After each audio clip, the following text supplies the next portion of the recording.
My in-laws keep referring to me as my husband's best friend, but I am his wife and their daughter-in-law, so my husband confronted them and we found out that they are on some twisted bet. My husband Robbie and I got married earlier this year. It was a beautiful day and I felt so much love and support from both sides of our family. We celebrated my birthday 2 months after our wedding day at my in-laws' house. It was nothing major, just a dinner and a night together with me, my husband, his mom, dad, and sister. That was the first night I noticed them referring to me as Robbie's best friend. After my birthday dinner, we were all sitting together in the living room, chatting and having drinks. That's when my sister-in-law got a phone call from her good friend. When she answered the phone and her friend asked what she was doing, she replied that it was her brother's best friend's birthday. I had never heard anyone refer to me as Robbie's best friend. I am his wife, and before that, we were engaged for over 2 years. Hearing my sister-in-law refer to me like that confused me greatly. I always refer to her as my sister-in-law, and I would expect her to do the same, or maybe even as Robbie's wife, but certainly not best friend. After my sister-in-law hung up her phone, I asked her why she referred to me the way she did. She did not seem at all abashed. She just said,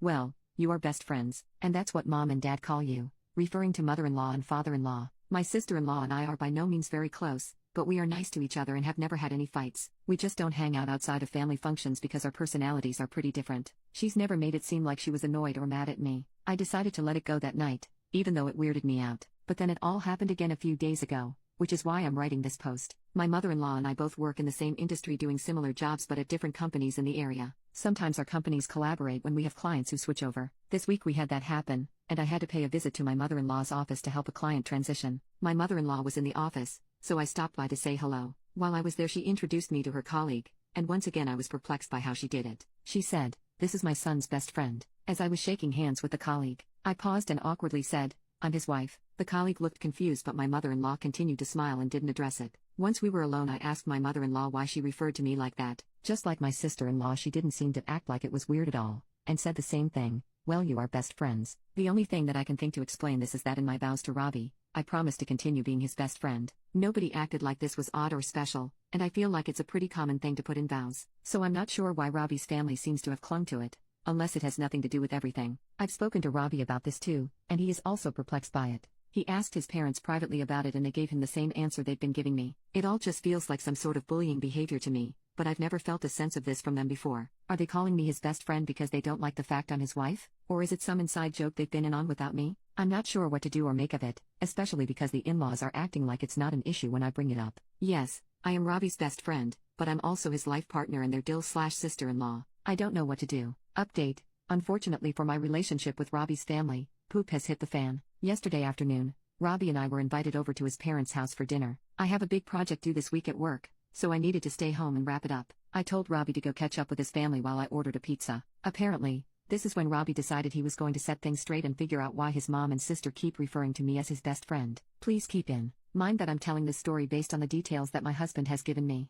Robbie had a normal dinner with his folks, but they were all drinking a bit more than usual. Robbie decided to bring over some scotch that one of his groomsmen gave him for a wedding gift, so him and his dad were especially loose. Robbie and his dad tend to have guy time together after dinners where they hang out in his dad's garage and talk about car stuff and projects at home/work. This is where Robbie confronted his dad about the whole situation. From what I can tell, it took some coaxing to get this information out of father-in-law, but eventually, he admitted to Robbie that my mother-in-law and sister-in-law and him were all in on some sort of bet as to how long mine and Robbie's marriage was going to last. Father-in-law bet that we would stay together, whereas mother-in-law bet less than 1 year, and sister-in-law bet less than 6 months. Apparently there was a cash prize involved. I don't really want to know how much it was. Father-in-law admitted that he believes the whole best friend moniker was a way to get under my skin and cause doubts about my relationship with Robbie and his family. They think that if they acted like it was a non-issue for long enough, it would drive me crazy and start making me angry at Robbie for not intervening. Robbie then says he stormed into the house to confront his mom about this all. It ended in a screaming match between Robbie, mother-in-law, and father-in-law. Robbie eventually stormed out and walked to a nearby gas station,